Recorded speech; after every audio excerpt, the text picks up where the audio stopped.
Ya,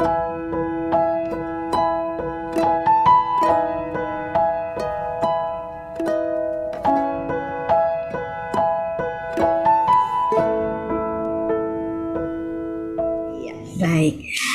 Puji Tuhan, mari kita awali dalam doa. Tuhan, kami bersyukur untuk malam ini. Kami percaya Tuhan ada bersama dengan kami. Kami yakin Tuhan, firman akan memerdekakan kami. Firman akan menuntun kami menjadi gereja Tuhan yang dewasa. Gereja Tuhan yang memiliki kuasa. Dan kami percaya Tuhan di tengah kondisi yang sulit, jika kami hidup seturut dengan firman Tuhan, maka perlindungan Tuhan, kuasa Tuhan akan tetap nyata bagi kami semua. Kami mengucap syukur di dalam nama Tuhan Yesus Kristus. Haleluya. Amin. Puji Tuhan, Shalom Bapak Ibu, terima kasih Bu Eli sebagai Ibu Gembala, terima kasih atas kesempatannya, kepercayaannya, terima kasih untuk seluruh pengurus PD Victory. Wow, ini dari Bali, dari Jakarta ya. Bagi Bapak Ibu yang baru pertama kali lihat saya, kalau mungkin Bapak Ibu selama pandemi ada yang baru bergabung, kenalkan nama saya Vera Daniel, saya dari kota Sidoarjo, saya seorang hamba Tuhan. Sebenarnya saya orang Sunda, orang Bandung, saudara ya. Sama dengan Pak Fran ya, kami kecil-kecil saudara. Kalau di Zoom ini kelihatannya enggak kelihatan kecilnya, tapi kalau di gedung itu kelihatan ya. Kita podo kecil ya Pak Fran ya. Saya bersyukur sekali, Tuhan itu sangat baik. Nah, malam ini Bapak Ibu sesuai dengan tema yang diberikan kepada saya, ini tema yang cukup luar biasa. Kita akan melihat ya Bapak Ibu, malam ini temanya adalah doa yang mengubahkan. Kalau mengubahkan itu berarti doanya harus berkuasa Bapak Ibu ya. Tidak boleh asal, tidak boleh tidak ada kuasanya. Berbicara tentang doa yang mengubahkan Bapak Ibu, saya teringat dengan satu peristiwa. Sempat waktu itu ada koordinator persekutuan doa meminta saya untuk mendoakan begitu banyak jemaat yang hadir. Ya, saya coba untuk mendoakan, tapi ada salah satu anak Tuhan datang kepada saya lalu bilang begini, Bu Vera, tolong Ibu berdoa, tanya sama Tuhan. Saya harus melakukan apa? Bapak Ibu, sebagai seorang hamba Tuhan, saya seringkali mengajar jemaat untuk mengerti suara Tuhan. Ya, hamba Tuhan itu sebenarnya itu hanya jembatan atau hanya wakil. Salah satu dari kami, tugas kami adalah menjelaskan kepada Bapak Ibu bagaimana cara Bapak Ibu membangun hubungan yang benar dengan Tuhan. Nah saudara, saya sempat waktu anak Tuhan itu tanya sama saya, bukan berarti saya tidak mau mendoakan, tapi saya mau supaya anak Tuhan ini bisa berkomunikasi dengan Tuhan meskipun tanpa seorang hamba Tuhan. Nah akhirnya saya berkata kepada anak Tuhan ini, Ibu, jika Ibu bersikap seperti ini, minta saya berdoa sama Tuhan supaya Tuhan itu menjelaskan sesuatu tentang Ibu. Lebih baik Ibu belajar untuk betul-betul Ibu bisa berdoa secara pribadi dengan Tuhan dan Tuhan menjawab doa Ibu. Tuhan menjelaskan kepada Ibu. Nah, Bapak Ibu, karena peristiwa ini, lalu saya belajar untuk menggali firman Tuhan. Saya mencoba untuk meminta tuntunan Roh Kudus, bagaimana supaya setiap umat itu bisa berdoa langsung kepada Tuhan dan mendapatkan sesuatu yang baik dari Tuhan. Meskipun tanpa harus ada domplengan seorang pendeta. Ya, kalau hamba Tuhannya memang ada waktu, memang hamba Tuhannya betul-betul sempat mendoakan Bapak Ibu, puji Tuhan.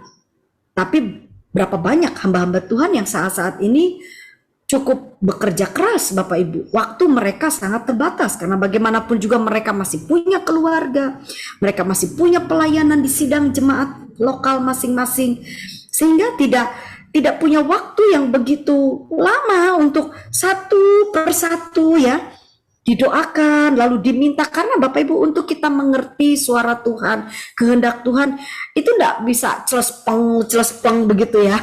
Kadang-kadang kalau terlalu gampang bisa salah. Karena di alam roh itu ada suara Tuhan tapi juga ada suara setan. Kita harus bisa membedakan. Sebab itu tuntunan firman Tuhan akan memberikan kepada kita satu pengertian bagaimana cara kita berkomunikasi dengan Tuhan. Sehingga doa kita itu benar-benar berdampak, memberi kuasa yang besar dalam hidup kita. Kita lihat dasar firman Tuhannya dari Yakobus pasal yang kelima ayat 15 sampai 16. Yakobus 5 ayat 15 sampai 16 berkata demikian, dan doa yang lahir dari iman akan menyelamatkan orang sakit itu, dan Tuhan akan membangunkan dia. Perhatikan Bapak Ibu, perhatikan kata-katanya. Tuhan bilang begini, awalnya menyelamatkan, bukan menyembuhkan dulu. Menyelamatkan. Ya, jadi doa yang lahir dari iman itu akan membuat seseorang selamat. Doa itu, orang kalau doanya benar Bapak Ibu, doanya betul-betul cocok dengan yang Tuhan mau, maka seseorang ketika berdoa, keselamatan itu akan menjadi bagiannya. Lalu dikatakan begini, dan Tuhan akan membangunkan dia. Nah, kata membangunkan dalam bahasa asli itu berbicara tentang disembuhkan. Ya, itu berbicara karena di sini menceritakan tentang orang sakit yang tidak bisa berjalan. Jadi Tuhan akan membangunkan dia. Dan jika ia telah berbuat dosa, bayangkan, ini kalau doanya benar nih Bapak Ibu, maka dosanya itu akan diampuni. Saudara, ini dari satu ayat saja nih, ayat 15 ya. Kita bisa melihat dampak dari doa itu luar biasa sekali. Menyelamatkan, menyembuhkan, dan juga membersihkan hidup kita dari segala dosa yang kita lakukan. Diampuni dosanya. Ayat 16. Karena itu, hendaklah kamu saling mengaku dosamu. Nah, nanti saya jelaskan ya sama Bapak Ibu, mengaku dosa bukan berarti kita gembar-gembor ke sana ke sini ceritakan aib kita. Jangan Bapak Ibu. Tuhan tidak mengajar seperti itu. Mengaku dosa di sini adalah saling mengaku dosa, yaitu kita betul-betul terbuka kepada pengajaran-pengajaran dan juga petua-petua nasihat-nasihat yang sesuai dengan firman Tuhan. Jadi kalau saya senang pakai bahasa asli ya. Dalam bahasa asli kata mengaku di sini itu bukan berarti bicara kepada orang lain, bukan. Tapi mengaku di sini betul-betul dia memiliki hati yang terbuka untuk dia dibentuk dan dituntun. Lalu dikatakan dan saling mendoakan. Saling mendoakan supaya kamu sembuh. Perhatikan, lihat ini ayat yang paling populer. Doa orang yang benar, bila dengan yakin didoakan, sangat besar kuasanya. Ini yang dicari oleh setiap para pendoa. Bapak Ibu, dalam hidup ini, saudara banyak berdoa, saudara akan melihat hidup saudara semakin baik. Saudara sedikit berdoa, yang pertama yang akan muncul apa? Emosi saudara meledak-ledak. Ya, kalau orang jarang berdoa, cepat marah, cepat tersinggung, cepat sakit hati, itu kalau orang jarang berdoa. Tapi ada juga yang bilang gini, Bu Vera teman saya ini, sehari itu bisa 2-3 jam berdoa. Tapi kalau marahin suaminya,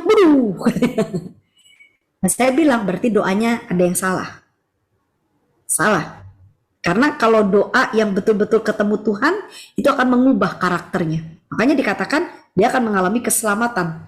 Nah Bapak Ibu, bicara tentang doa, kita akan mulai belajar apa sih yang harus kita perhatikan ya.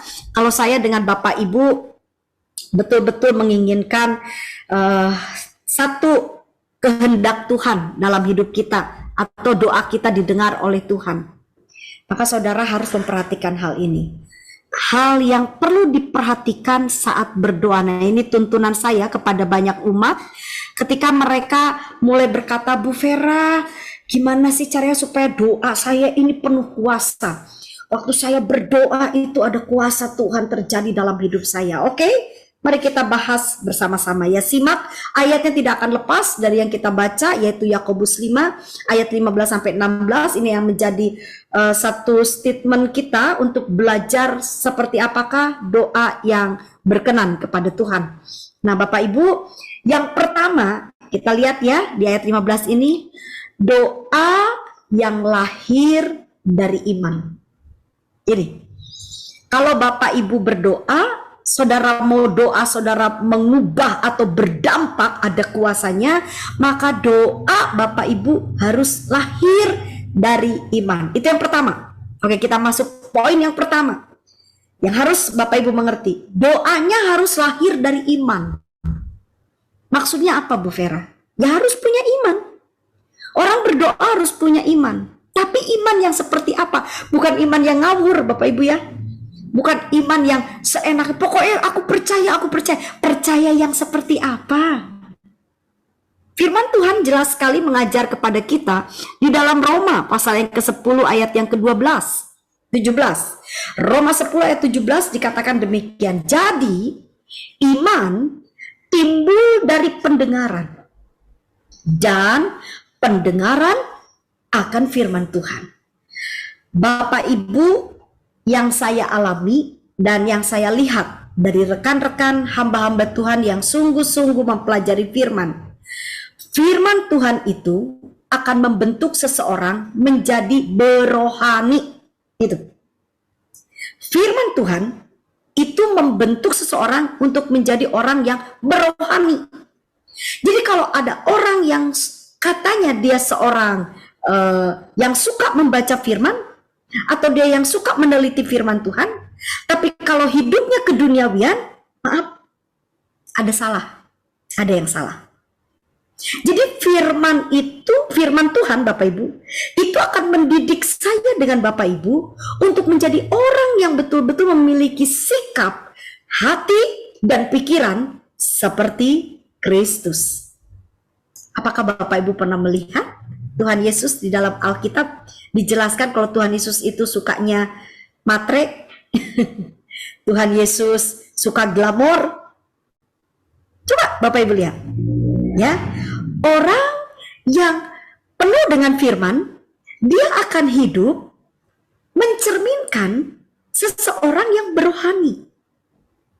Bapak Ibu, kata berohani di sini adalah dia memiliki sikap, tindakan, dan pikiran yang selaras dengan Tuhan. Makanya orang kalau suka mempelajari firman Tuhan, nanti lihat cara bertindaknya, cara bicara, sikapnya, jadi lebih terarah sesuai dengan firman Tuhan. Jadi Bapak Ibu, ini sangat penting sekali bagi kita yang rindu doa kita penuh dengan kuasa, doa kita didengar oleh Tuhan. Bapak Ibu berdoalah disertai dengan iman. Tapi iman di sini bukan iman yang biasa-biasa, iman yang karena kita memahami firman Tuhan dan karena kita paham lalu kita menjadi pelaku firman. Jadi, seorang pendoa yang hidupnya sesuai firman akan melihat banyak keajaiban Tuhan. Bicara tentang ini Bapak Ibu, saya teringat ketika Bapak Ibu yang sudah paham tentang silsilah kehidupan saya ya, saya dari suku Sunda, dan latar belakang saya, orang tua saya, Bapak Ibu, papa itu memang Kiai Haji, tapi papa saya bertobat, mengenal Tuhan Yesus, lalu menjadi seorang hamba Tuhan. Sayang sekali saya waktu kecil papa udah meninggal sehingga saya tidak terlalu mengenal ayah kandung saya. Tetapi Bapak Ibu, saya memiliki ibu kandung dan singkat ceritanya ibu kandung saya ternyata imannya tidak kuat. Jadi ketika papa meninggal akhirnya ibu memproklamirkan diri menjadi pengikut iblis. Saudara, kenapa mama saya dari seorang istri, seorang hamba Tuhan, mengapa akhirnya mama saya menjadi seorang dukun? Yaitu sesuatu yang kadang-kadang orang dengarnya, waduh kok bisa kayak begitu ya Bu Vera. Berawal mama saya karena kecewa, saudara. Kecewa dengan kehidupan. Tidak bisa mengampuni, ya, tidak bisa menerima kenyataan hidup. Dan akhirnya mama saya lebih memilih untuk mengikut iblis. Sebab iblis memberikan satu embel-embel yang indah gitu ya. Iblis memberikan kekayaan pada mama saya dalam hitungan waktu yang sangat singkat tanpa harus berlelah-lelah. Ibu kandung saya cukup taat saja kepada aturannya setan, tidak boleh makan ini, tidak boleh pakai baju warna ini. Setiap ritual-ritual, ada hari-hari Jumat tertentu, ibu kandung saya tidak boleh keluar rumah, harus ada di sebuah kamar, lalu harus makan bunga ini, harus pergi ke sebuah gunung dan bertapa di situ. Itu saja yang ibu saya lakukan, dan akhirnya ibu saya mendapatkan kekayaan yang luar biasa. Itu saya sebagai anak yang melihat. Dan Bapak Ibu, singkat ceritanya, ketika saya betul-betul mengenal Tuhan Yesus, saya itu diusir dari rumah. Itu usia saya 11 tahun. Waktu saya diusir, saudara, jujur, sikap mama kandung saya itu membuat saya pahit. Karena sebelum saya diusir dari rumah, mama sempat ingin menganiaya saya, ingin membunuh saya. Nah, saudara bayangkan di usia 11 tahun, saya bukan orang yang dewasa saat itu. Saya harus keluar dari rumah tanpa uang sesen pun, dan perkataan ibu kandung saya yang sangat-sangat menyakitkan dalam hidup saya. Tapi puji Tuhan ya Bapak Ibu, saya tetap pegang prinsip untuk saya tidak meninggalkan Tuhan, karena mama saya bilang gini, kamu pilih Yesus atau pilih mama. Kalau kamu pilih Yesus, keluar dari rumah. Dan Bapak Ibu, saya sebenarnya tidak diajarkan untuk berontak kepada orang tua. Tetapi kalau saya tinggal di rumah, maka nyawa saya melayang. Mama saya sudah mempersiapkan beberapa benda alat tajam untuk membunuh saya. Dan oleh pertolongan Tuhan melalui pembantu rumah tangga dari mama kandung saya bisa diselamatkan keluar dari rumah tanpa kepala saya dipenggal oleh ibu kandung saya. Bapak Ibu, kondisi itu membuat saya trauma. Sampai akhirnya berjalan waktu, saya sudah dewasa. Satu kali waktu, saya mendengar dari keluarga kalau ibu kandung saya dalam keadaan kritis. Itu sudah 17 tahun saya tidak ketemu dengan ibu kandung saya. Lalu saya dihubungi oleh seseorang yang mengerti posisi saya ada di mana, dan mereka bicara dengan saya kalau mama saya dalam keadaan kritis, ya, tapi tidak bisa meninggal, sulit meninggal, tapi sudah kritis. Dan akhirnya saya memberanikan diri untuk pulang, Bapak Ibu, untuk pulang. Bapak Ibu, selama saya 17 tahun, saya dididik di dalam gereja untuk mengampuni, untuk mengasihi, praktek firman Tuhan, saudara. Ya, waktu saya mendengar firman berkata kalau kamu hidup dalam kasih, kamu akan melihat mujizat, kamu akan melihat kuasa Tuhan. Ya, Tuhan cuma minta saya taat, saya taat. Dan ketika saya ketemu dengan mama saya, apa yang terjadi Bapak Ibu? Ya, mama saya udah nolak, lihat saya udah nolak. Dan bahkan bilang begini, kamu pergi saja. Mama bukan ibu yang baik buat kamu. Dan saat itu saya mendekati mama, saya peluk mama, saya nangis. Saya bilang, "Ma, kalau mama merasa banyak salah kepada Vera, Vera juga banyak salah." Dan saat itu saudara, saya coba untuk praktekkan firman Tuhan. Saya bilang, "Ma, saya mengampuni mama. Saya ampuni mama." Kenapa? Karena dosa saya. Kesalahan-kesalahan saya pun diampuni oleh Tuhan. Dan apa yang terjadi Bapak Ibu? Waktu saya hidup cocok dengan firman Tuhan, kuasa Tuhan, keajaiban Tuhan terjadi. Apa yang terjadi? Ibu kandung saya teriak dan bilang, "Yesus, ampuni aku." Wow, saudara, sangat luar biasa sekali. Jadi sebelum mama saya meninggal dunia, mama saya sudah kembali kepada Tuhan, meminta ampun kepada Tuhan. Ya, kami anak-anaknya mendoakannya. Dan saya sangat bersyukur. Itu doa saya belasan tahun untuk memanggil dan meminta kepada Tuhan agar mamah kandung saya diselamatkan. Jadi Bapak Ibu, seorang pendoa harus memiliki kehidupan yang sesuai dengan firman. Kalau saudara berdoa, hidup saudara cocok dengan firman, saya percaya pasti ada keajaiban Tuhan. Amin Bapak Ibu. Ya, yang kedua, kita akan belajar apa yang harus diingat oleh seorang pendoa. Kembali di Yakobus pasal 5 tadi dikatakan, dan doa yang lahir dari iman akan menyelamatkan orang sakit itu, dan Tuhan akan membangunkan dia. Dan jika ia telah berbuat dosa, maka dosanya itu akan diampuni.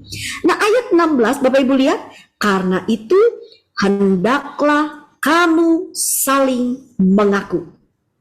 Nah, saya akan coba memperlihatkan kepada Bapak Ibu. Jadi yang kedua yang harus dimengerti oleh seorang pendoa, ada sikap nih. Sikap apa ini? Saling mengaku. Coba ya Bapak Ibu saya jelaskan kepada saudara. Ini hal yang kedua, saling mengaku. Saudara, kata saling mengaku dalam bahasa asli, dalam bahasa Gerika, itu ditulis begini, ekomologeo. Ini makanya kalau Bapak Ibu belajar firman, nanti saudara jadi nggak salah kaprah ya. Jangan sampai karena ada bahasa saling mengaku, terus saudara di dalam gereja, ayo akui dosamu, kamu sudah melakukan apa? Malah jadi gosip Bapak Ibu. Bukan begitu caranya. Jadi kata saling mengaku dalam bahasa asli ditulis ekomologeo. Itu artinya nih, artinya lihat ya Bapak Ibu, artinya mengakui atau menyadari. Jadi Kak, buat tradisi orang Israel, ngaku itu bukan bicara Bapak Ibu, tapi sadar. Jadi ketika saudara itu berdoa, saudara harus sadar. Sadar apa? Sadar tentang kehidupan kita. Banyak seorang pendoa, banyak orang yang berdoa tidak sadar. Sadar tentang apa? Sadar kalau dia itu hidupnya belum sempurna. Bapak Ibu di sini dikatakan begini, menyadari lalu bersyukur. Saudara, kata bersyukur ini memiliki satu pengertian di mana seseorang dia harus betul-betul menerima dengan legowo apa yang dihadapi. Bersyukur dulu. Kalau saudara berdoa untuk pemulihan rumah tangga, ya saudara kepengen rumah tangga saudara diberkati, atau saudara mungkin suami saudara lagi dalam posisi yang tidak baik, ya saudara pengen suami saudara dipulihkan. Caranya bagaimana? Ini loh saling mengaku. Tapi saling mengaku sini bukan saudara gembor-gembor tentang aib suami saudara atau aib rumah tangga, bukan saudara. Jadi ini sadar. Menyukuri ini artinya kalau saya lihat dari tradisi orang Yahudi itu legowo, menerima. Lalu ada lagi nih yang terakhir, pengertiannya memuji. Memuji apa? Saudara, bagi orang-orang Israel, dia kalau udah mereka memuji Tuhan, mereka itu tidak boleh memuji Tuhan kalau hatinya lagi nggak beres. Jadi kalau ada ya orang-orang Yahudi itu mereka kalau mereka memuji menyembah Tuhan itu ada ritualnya, makanya mereka tuh harus cuci tangan, cuci kaki, mereka tuh ada pembasuhan apa? Karena mereka harus bersih.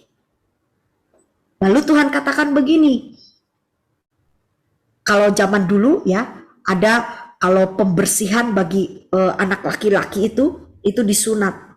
Lalu Tuhan kasih pengertian begini. Kamu pakai sunat secara daging, tapi seharusnya di hadapan Tuhan, di dalam pengajaran Tuhan Yesus, sunatnya udah bukan daging lagi, tapi hati. Dan orang-orang yang udah bersih seperti itu, mereka udah disunat, mereka merasa bersih, baru mereka bisa menyembah, memuji Allah Yahweh, Allah Adonai. Udah gampang saudara untuk tradisi orang Yahudi. Makanya kalau kita belajar nih, ayat ini kalau diterjemahkan dengan tidak benar, bisa kacau gereja Bapak Ibu.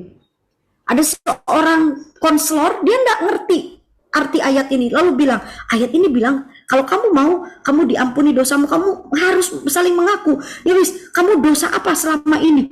Waduh saudara, ya bukannya jadi benar, gosip di mana-mana. Hancur Bapak Ibu. Karena kita nggak ngerti arti yang sebenarnya. Nah saudara, jadi seorang pendoa, kalau kita lihat ya, sadar, dia legowo bersyukur, dia terima dulu kenyataan dengan hati yang besar, lalu dia mulai menjaga hatinya, dia bersihkan hatinya, dia datang kepada Tuhan dengan pujian. Saudara, ini adalah memancarkan sikap kerendahan hati. Makanya saya berikan satu statement ya, seorang pendoa Bapak Ibu ya, dia harus berdoa dengan kerendahan hati dan sikap yang terbuka ya. Nah kalau saudara itu berdoanya dengan sikap rendah hati, terbuka, legowo, bersyukur, ya wes Tuhan, aku ndak mau berontak ambil Tuhan, aku mau hadapi dengan caranya Tuhan, apa yang akan terjadi? Mereka akan alami kuasa Tuhan. Bapak Ibu, ada seorang ibu datang sama saya, Bu Vera, suami saya selingkuh, saya udah gak tahan. Menurut Bu Vera bagaimana? Saya kepengen cerai. Saya bilang sama ibu ini, ibu kepengen cerai, itu kehendak ibu. Ibu datang kepada saya hamba Tuhan. Kalau ibu bercerai, itu artinya ibu menghadapi masalah dengan kekuatan ibu. Kalau ibu ingin menghadapinya dengan kekuatan ibu, maaf, saya tidak bisa membantu ibu. Silakan ibu selesaikan masalah ibu dengan kekuatan ibu. Saya sebagai hamba Tuhan, saya tidak bisa campur adukan hal yang dunia dengan hal yang rohani. Tapi kalau ibu datang kepada saya dan meminta tuntunan Tuhan dan mengizinkan Tuhan bekerja, saya selalu ajarkan kepada jemaat, kalau ada hal yang retak dalam rumah tangga, cari Tuhan. Cari Tuhan.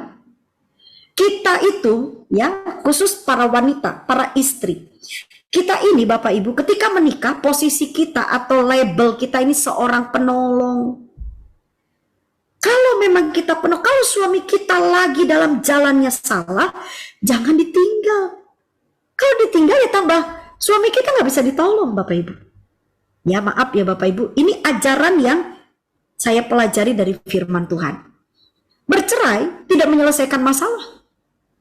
Ya, kecuali mungkin Bapak Ibu seluruh keluarga besar, aduh kalau aku tetap menikah dengan dia, mati aku Bu Vera karena dia ingin bunuh saya. Itu urusannya Bapak Ibu harus berhadapan dengan pihak yang berwajib. Ya, kalau sudah betul-betul berhadapan dengan kematian, kekerasan, kejahatan, ya pihak keamanan ini harus terlibat. Tapi kalau bicara tentang cerai Bapak Ibu, maka saudara, firman Tuhan tidak pernah mengajarkan seperti itu. Nah saudara, tapi kalau mungkin Bapak Ibu berkata, Bu, saya sudah cerai. Saya sudah cerai. Lalu apa yang harus saya lakukan? Suami saya sudah menikah lagi. Apa yang harus saya lakukan, Bu? Datang kepada Tuhan. Tetap melekat kepada Tuhan. Saya percaya Bapak Ibu, jika kita sudah jatuh di dalam dosa, dalam kesalahan, firman Tuhan katakan bahwa di dalam Tuhan tidak ada kata titik. Selama kita bernapas, itu tidak ada kata titik. Kembali kepada Tuhan. Tetapi jangan ulangi dosa yang sama. Kalau saudara melanggar firman Tuhan, jangan diulangi lagi. Dan saya percaya Bapak Ibu, malam ini, kalau saudara ingin doa saudara berdampak, doa saudara benar-benar menjadi sesuatu yang dahsyat, yang mengalami kuasa Tuhan, saudara harus memiliki kerendahan hati, legowo, bersyukur. Bapak Ibu bicara seperti ini, saya punya pengalaman yang cukup tidak bisa saya lupakan. Saya divonis oleh dokter adalah saya menjadi seorang wanita yang memiliki rahim yang rusak. Jadi saya seorang wanita mandul. Saya tidak bisa punya anak Bapak Ibu. Pada waktu saya menikah sampai 3 tahun, saya tidak melihat tanda-tanda kehamilan. Tapi saudara, waktu saya berdoa, saya cuma bilang sama Tuhan, aku bersyukur dengan apa yang Tuhan jadikan. Saya tidak nyalahin siapa-siapa, saya tidak nyalahin orang tua saya, keluarga besar saya tidak nyalahin orang-orang di sekitar saya. Atau saya tidak mau bilang sama suami saya, kamu ini, ya apa sih, cobaan, tolongan aku. Tidak. Saya hanya belajar untuk bersyukur. Dan apa yang terjadi Bapak Ibu? Kami menikah tahun 2002. Dan 2005. Kami mengalami mujizat yang besar. Nah ini Pak Fran ini ya, tahu anak saya seperti apa. Lahirlah seorang wanita ya, bayi perempuan. Dan saudara, anak saya, semua orang bilang gini, lebih cantik Bu Vera. Oh gak apa-apa. Senang saya saudara, harus lebih cantik, itu namanya anak, berarti orang tuanya berhasil ya. Saya bilang sama seluruh sidang jemaat, kalau kita itu berhadapan dengan kondisi yang sulit, berdoa. Tapi berdoanya ya ini harus dengan kerendahan hati, saling mengaku di sini terbuka, punya hati yang besar, punya hati yang legowo. Ya udah, kalau memang orang-orang dunia, orang-orang sekitar kita mungkin menilai kita yang tidak terlalu baik, nggak usah saudara marah. Kalau orang menjas kita ini itu, gak usah balas jahat dengan jahat. Udah saudara, bawa semua ke dalam tangan Tuhan. Kalau sudah diperlakukan dengan suami yang tidak baik, gak perlu saudara pakai perceraian. Datang sama Tuhan. Ya, saya percaya Bapak Ibu, semua kita yakin kalau kita ini milik Tuhan. Amin. Kalau saudara milik Tuhan, Tuhan pasti tolong saudara. Ya, jadi kalau saudara berdoa, pengen lihat kuasa yang besar terjadi, ayo berdoa dengan kerendahan hati. Dan yang terakhir Bapak Ibu, kalau kita lihat nih di ayat yang kita baca tadi, di ayat 16 dikatakan begini, doa orang yang benar. Wah, ini bila dengan yakin didoakan, sangat besar kuasanya. Bapak Ibu, memasuki masa pandemi, begitu banyak para owner perusahaan-perusahaan yang dimana saya seringkali berkhotbah sebelum pandemi, itu menghubungi saya dan memohon doa. Saya sempat diajak ketemuan, Bu Vera, sampai stres Bapak Ibu. Dia bilang, karyawan kami harus PHK banyak sekali. Bu, tolong kami.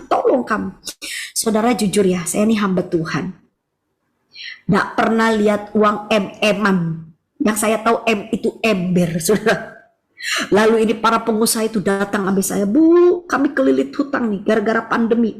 Ada 3 miliar, 4 miliar.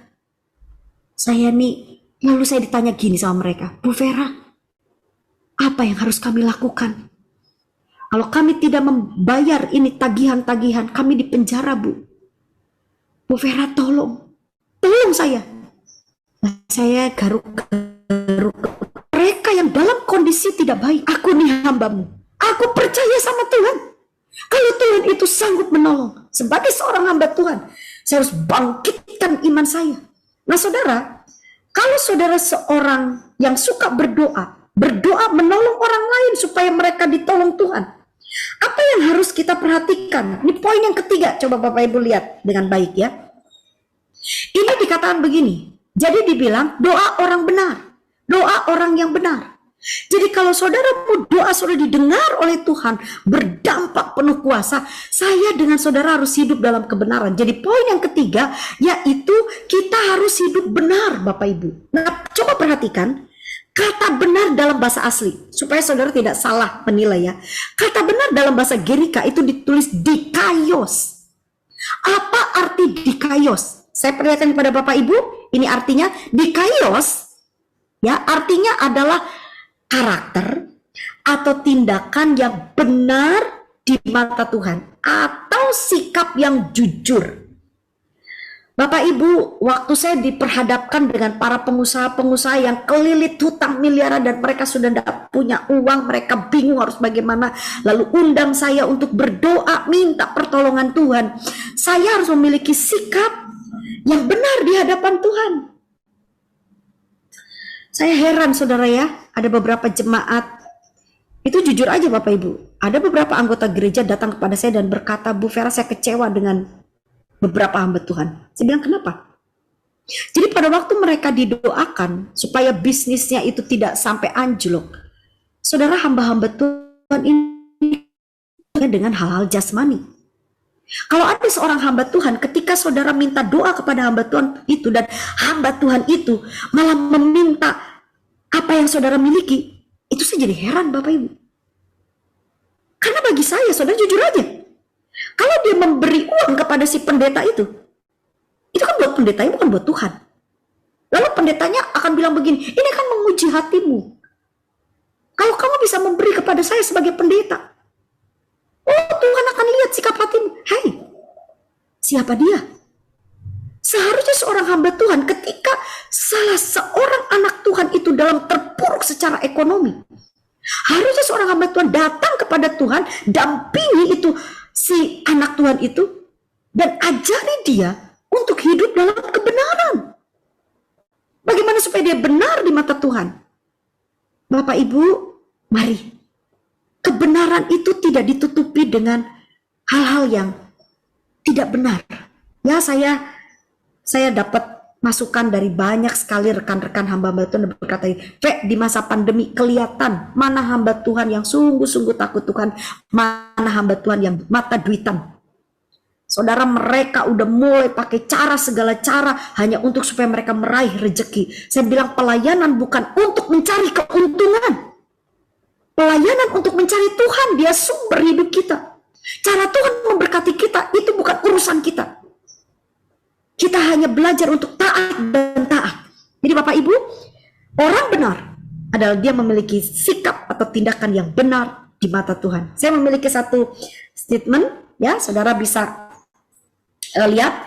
Jadi kalau saudara adalah seorang pendoa, atau saudara mau doa saudara ini berkuasa, pendoa harus memiliki karakter atau sikap hidup yang dapat dipercaya oleh Tuhan dan diteladani oleh sesama manusia.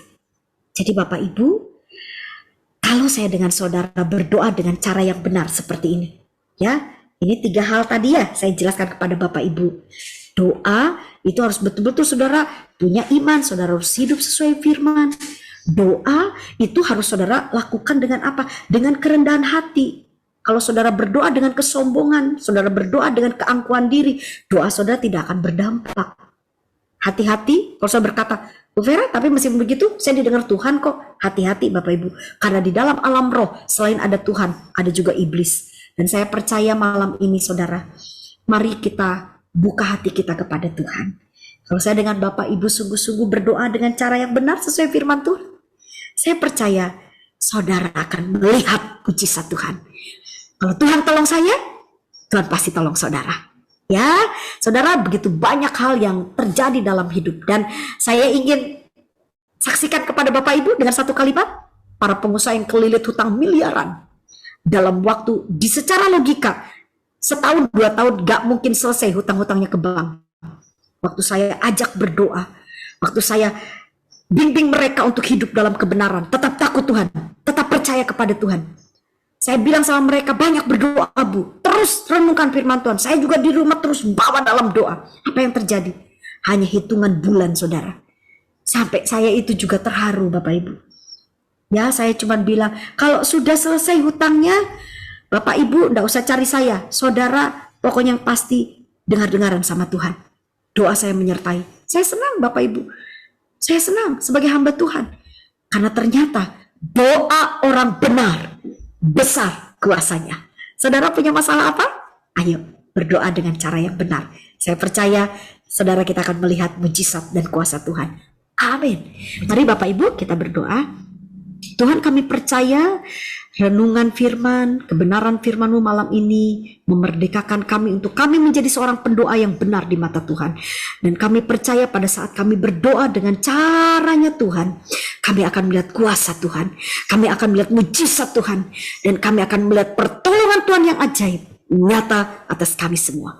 Amin. Kami percaya Tuhan menyertai kami semua. Di dalam nama Tuhan Yesus kami sudah berdoa dan mengucap syukur. Haleluya. Amin. Puji Tuhan.